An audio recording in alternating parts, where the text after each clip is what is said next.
remember in my previous video when I mentioned that it had been 18 degrees and raining and therefore didn't feel very summery? Today it's 30 degrees and not raining at all, so I guess I got my wish, and that makes today the perfect day to film this video. Hi, my name is Jasmine, and today I want to share with you the books that I plan on reading for the remainder of this summer. My summer TBR, if you will. And in the autumn, I'll ditch her, because she's my summer girl. So I've got my little books here on the coffee table beside me, and I'm just going to go through them from top to bottom, so there's no particular order to this at all. It's just the order that they happen to be sitting in this little pile. But the first book on my list is The Music of Bees by Eileen Garvin. I feel a little bit like I'm cheating talking about this book because I have actually already started reading it, but I hadn't the first time I tried to film this video. This is my second attempt at filming, so we're just going to pretend that I haven't started it. The Music of Bees is about an unlikely friendship between the three main characters. There is Alice, who is a widowed amateur beekeeper, Jake, who is a recent high school graduate who is also adjusting to his life as a paraplegic after an accident, and there is Harry, a 24-year-old young man who suffers from crippling anxiety and social isolation. Harry and Jake both go to work on Alice's bee farm, and this story covers the growth of their friendship and the ways in which they help heal each other, both through the friendship and also through the magic of the bees around them. This book is supposed to be a very heartwarming, contemporary read. I've heard people say it's a bit of a coming-of-age kind of story as well, and most importantly,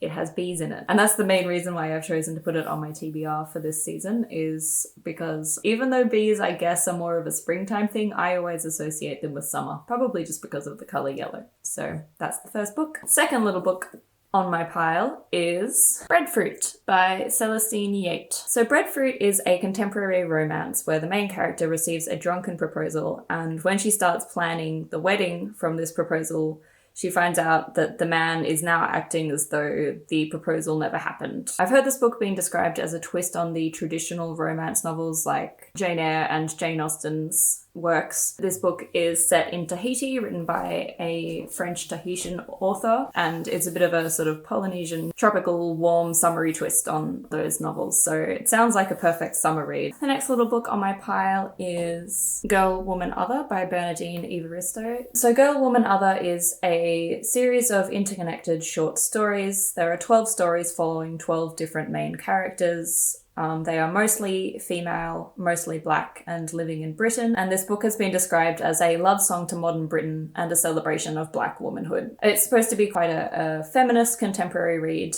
so not necessarily very summery, but it is brightly coloured, and I think I just always want to read contemporary books in summer. The next little book on my pile is a bit of a special one because it's the first book that I ever added to my Goodreads want to read list after starting BookTube. So this is the first book that I ever decided I wanted to read from joining BookTube, and that is, where's the title? Where's the author gone?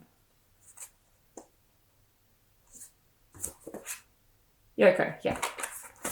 Sorry, The Housekeeper and the Professor by Yoko Ogawa. This is a translation of a Japanese story about a mathematician, a maths professor, who suffered a traumatic head injury and now suffers from short-term memory loss as a result of that. And he has a housekeeper who is hired to care for him, and every day they have to be reintroduced to each other because he doesn't have any short-term memory and he doesn't really remember her, but in spite of that, they have this kind of friendship and relationship blossom between them. And there's a lot of maths involved as well. It's supposed to be quite a poetic and almost romantic approach to mathematics and mathematical equations, so I'm very excited to see how that plays out in this book. I guess it's a literary fiction. It's very character-driven, so slow plot, strong characters, so I'm excited to give that a try. The next book on my little pile is another Bernardine Evaristo book. This one is Mr. Loverman.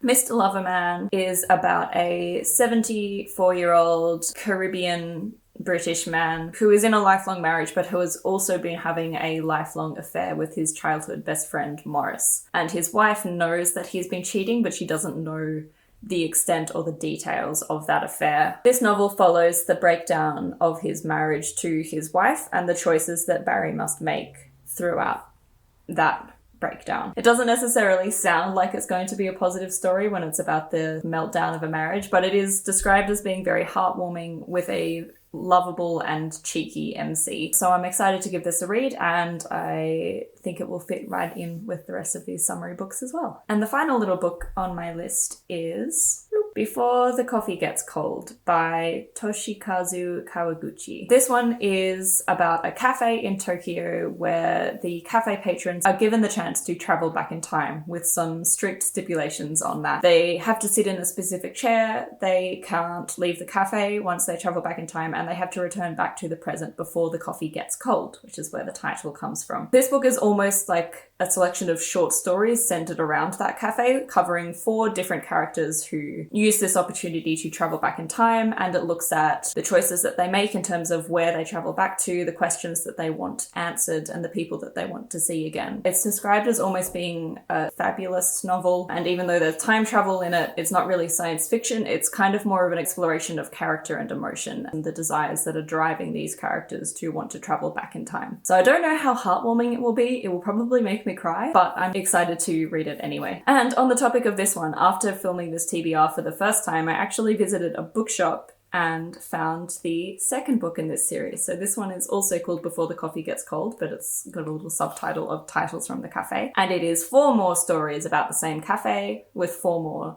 cafe patrons choosing to travel back in time. So it's not officially on my TBR for summer, but if I read and enjoy this one, I might give this one a shot as well. And just as one more unofficial little addition to my TBR, which wasn't on the first filming because I wanted to keep it at 6 books. That felt like an appropriate number of books for me to try and get through. Again, I went to a bookshop a couple of days ago and I did impulse buy some things, and this one is also a very fitting addition to my TBR, which is 10 poems about bees with a little introduction by someone named Bridget, was it?